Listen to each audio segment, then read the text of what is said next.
Pananampalataya ni Abraham.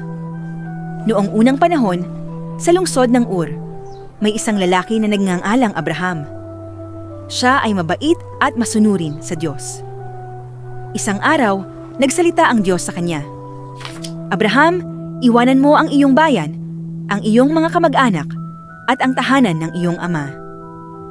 Dadalhin kita sa lupaing ituturo ko sa iyo, at doon, gagawin kitang dakilang bansa. Hindi alam ni Abraham kung saan sila pupunta, pero siya ay nagtiwala. Kasama ng kanyang asawa na si Sarah at ng kanyang pamangkin na si Lot, naglakbay sila sa mga bundok at disyerto. Habang nakatigil sila sa gabi, tumingala si Abraham sa mga bituin.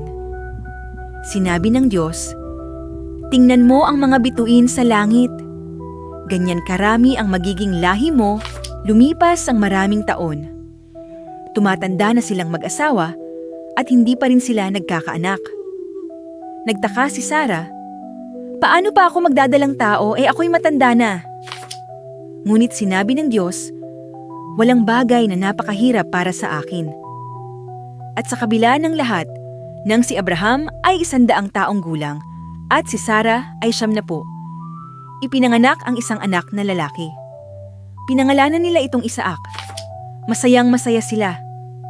Totoo nga, tinupad ng Diyos ang kanyang pangako. Ngunit isang araw, sinubok ng Diyos ang pananampalataya ni Abraham. Sinabi niya, "Abraham, isama mo si Isaac at ihandog mo siya sa bundok ng Moriah." Mabigat sa puso ni Abraham, pero siya'y nagtiwala sa Diyos. Habang umaakyat sila sa bundok, napansin ni Isaac, "Ama, may dalang kahoy at apoy. Ngunit nasaan ang kordero?" Mahinahon na sumagot si Abraham, "Anak, ang Diyos mismo ang magbibigay ng kordero." Nang dumating sila, nagtayo si Abraham ng dambana. Ipinatong niya si Isaac. Tinaas niya ang kutsilyo, pero biglang may tinig na tumawag mula sa langit, "Abraham, huwag mong saktan ang bata." At nang itinaas niya ang kanyang mga mata, nakita niya ang isang tupang na ipit sa sanga ng puno.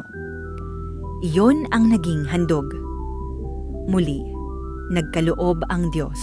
Dahil sa katapatan ni Abraham, muling nagsalita ang Diyos, "Pagpapalain kita. Sa pamamagitan ng iyong mga anak, pagpapalain ang lahat ng bansa sa lupa." At ang pangako ng Diyos ay natupad.